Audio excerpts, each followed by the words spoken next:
Welcome to the Business of Style podcast with me, your host, Louisa Gabriel. I'm a personal stylist and image strategist who grew a successful six-figure business, and now I'm educating and empowering other personal stylists and image professionals just like you to do the same. So please keep listening to hear the lessons I've learned and the strategies I've used along the way that are guaranteed to take your personal styling career from side hustle to six figures too.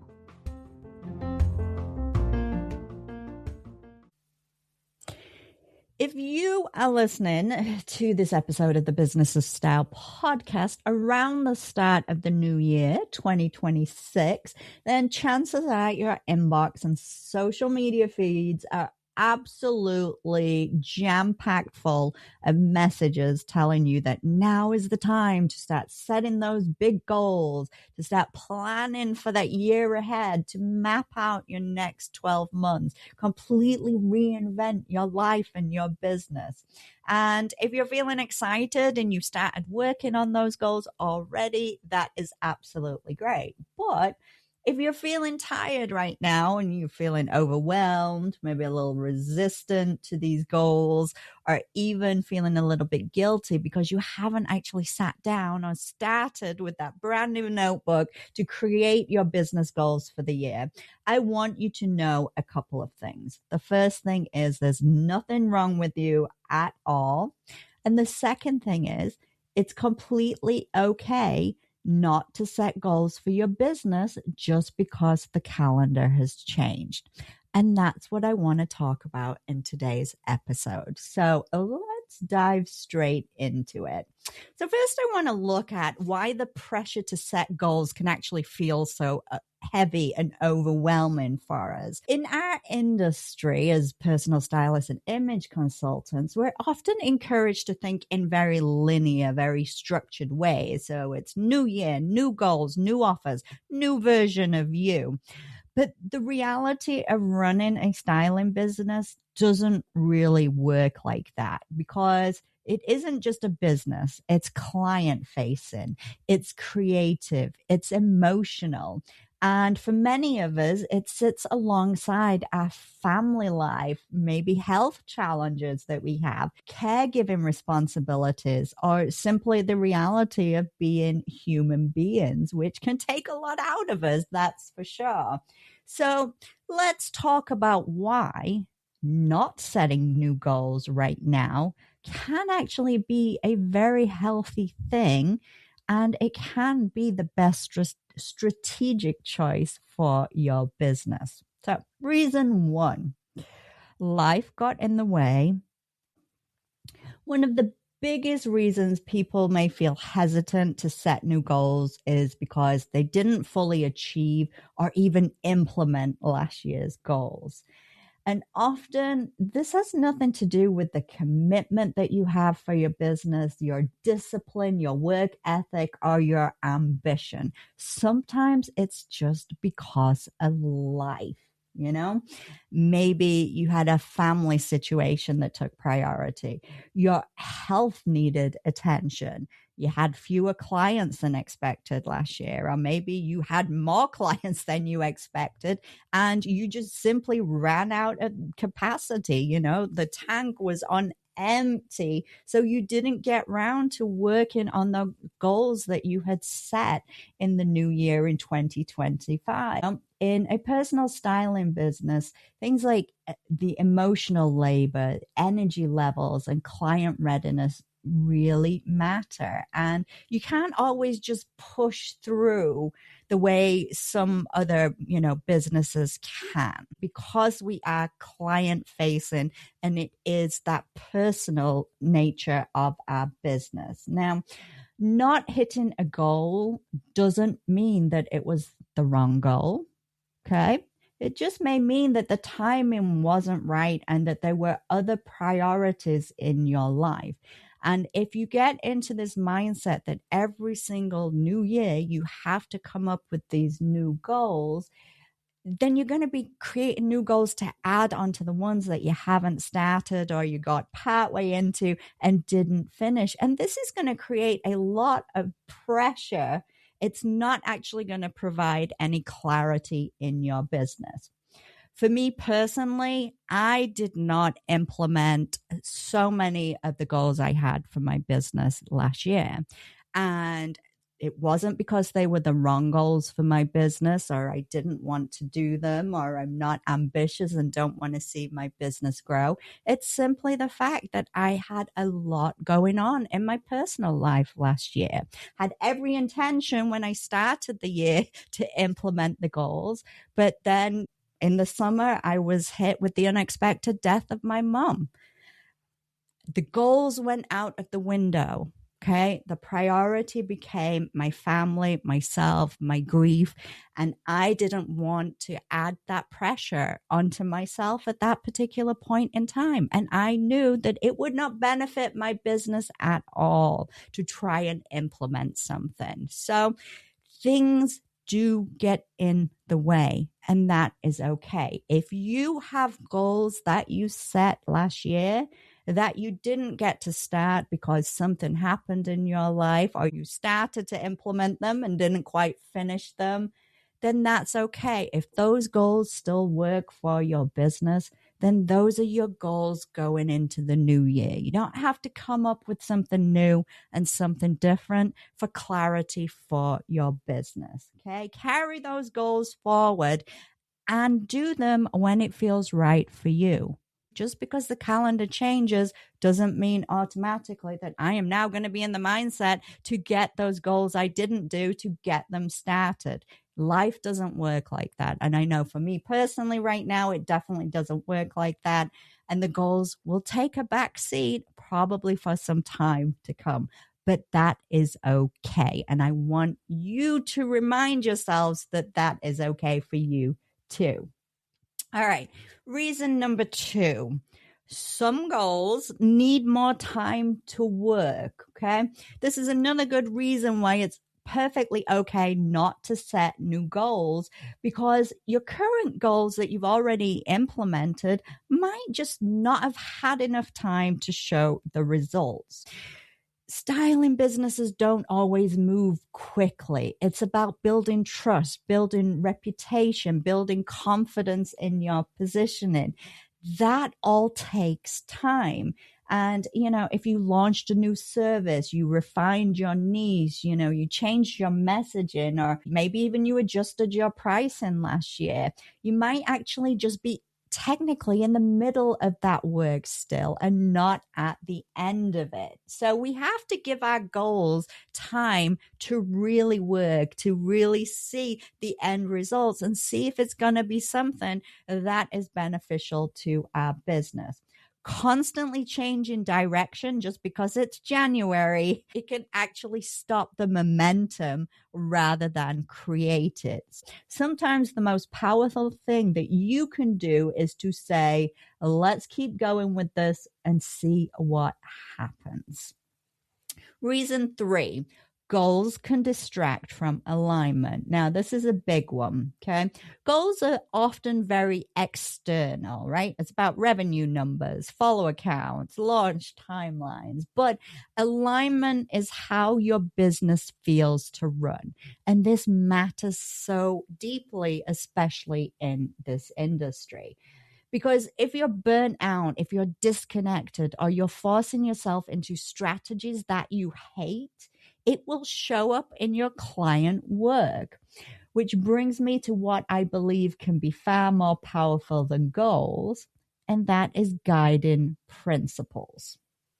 So let's talk now about why guiding principles can be more powerful than goals. Guiding principles really act like an internal compass. Instead of asking, what should I be doing this year? You start asking, does this align with how I want my business to feel and function? I want to walk you through the guiding principles that I personally use for my business and how they apply specifically to a personal styling or image consulting business. So let's look at my guiding principles. Principle 1, if it ain't broke, don't fix it. Now, this is such an important one.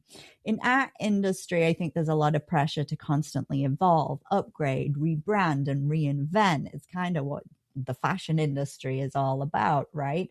But if something in your business is working, whether it be your offers, your client process, your pricing structure, you don't need to change it just because somebody online says that you should. For personal stylists, consistency is what is going to build trust. So if clients are booking, referring, and getting results, your job might not be to overhaul. It might be just to protect what is actually working. It's so important to remember that growth doesn't always mean change. Sometimes it just simply means refinement. Principle 2, simplicity is key. Styling businesses can become complicated very quickly from too many services, too many platforms, too many offers, too many different marketing strategies. Simplicity allows you to show up more consistently, serve clients better, and avoid burnout. So, simple packages or signature programs, clear messaging, repeatable processes. Clients don't need more complexity, they need clarity and simplicity. It also gives you the time to breathe in your business, which is also very important. My third principle is that it's okay to show the real me. Now, this is especially relevant in a personal brand led business. Your clients aren't just choosing your skills, they're choosing you. I've talked about this in previous episodes about how important authenticity is. So they're going to connect with you, your perspective, your energy, your values. You don't need to perform professionalism in a way that feels stiff or inauthentic. Being genuine builds deeper trust. It attracts the right clients and it repels the wrong ones, which is a good thing. So you're not here to be everyone's stylist, and that is very important to remember. Principle 4 is if you don't enjoy it, don't do it. This can feel radical in business conversations, and I have no idea really why, but enjoyment matters, right? You start in your own business because you maybe didn't love what you were doing in your 9 to 5 and you love being a stylist and you want to stay in love with your business and actually enjoy what you do. If you dread a particular service, color analysis is just not your thing. If you hate being on TikTok, if there's a specific platform that you just really don't like, or maybe it's a specific business strategy, it's worth asking yourself why you're doing it. Not every trend is for you. Not every strategy fits your energy, and not every client is worth saying yes to. So, sustainability in your business very much comes from enjoyment rather than obligation. So, this is an important principle that I have in my business. Now, I do have to say that there are certain things you're going to have to do, like your taxes, that you're really not going to enjoy, but you could get an accountant to do them for you. But when it comes to your business, make it something that is enjoyable and that you love doing. And principle 5, it takes time to become an overnight success. Okay. This principle is grounding and absolutely necessary. There are so many stylists that I see that are out there and they're comparing their chapter 1 to some other stylist chapter 10. But most overnight successes that we see online, they actually came from years of quietly building a business. It's a lot of time in skill development, developing confidence, client experience, building that reputation. So allow yourself time. It removes the unnecessary pressure and it's going to help you make better decisions for your business. You don't need to rush, but you do need to stay aligned. How are these guiding principles going to support long-term growth for your business? Well, a few ways. First, it's going to help you to be able to say no more confidently. There are times in your business that you absolutely need to be saying no, and having these guiding principles will help you do that. It's going to help you make decisions faster about what you should be doing and the direction of your business. It's going to help you avoid burnout. And it's also going to build a business that fits your life. Okay. Guiding principles, unlike goals, they don't box you in. They're actually there to support you. And that is the big difference. And unlike goals, they don't have this expiration date on December 31st because they carry forward and continue with your business. And you can keep adding to the guiding principles as you go. Okay? Maybe the 5 that I have work for your business also. Maybe they don't, but finding your own guiding principles, it oftentimes can be much more impactful on your business than sitting there at the stroke of midnight on New Year's Eve, trying to scramble to create these new goals and adding more pressure on yourself. So if you're moving into this new year, 2026, without a goal list, I'm telling you that it's okay, because I don't have a new goal list either. You're not behind. You're not failing. You're not doing business the wrong way. You might just be building something more intentional, more sustainable, and more aligned. And that's something definitely worth protecting. So that is today's episode. That wraps the episodes for 2025. It is also our 99th episode, all wrapped up. Our next one will be the 100th, the big one, where I will be answering your specific business questions during the episode. So if you haven't got your voice note in or sent me an email yet with your questions, please get them in as soon as possible so that I can feature them on our exciting milestone 100th episode coming up in January. And if you are listening to this on or around the new year, have a happy new year. And I wish you all so much success and happiness in 2026.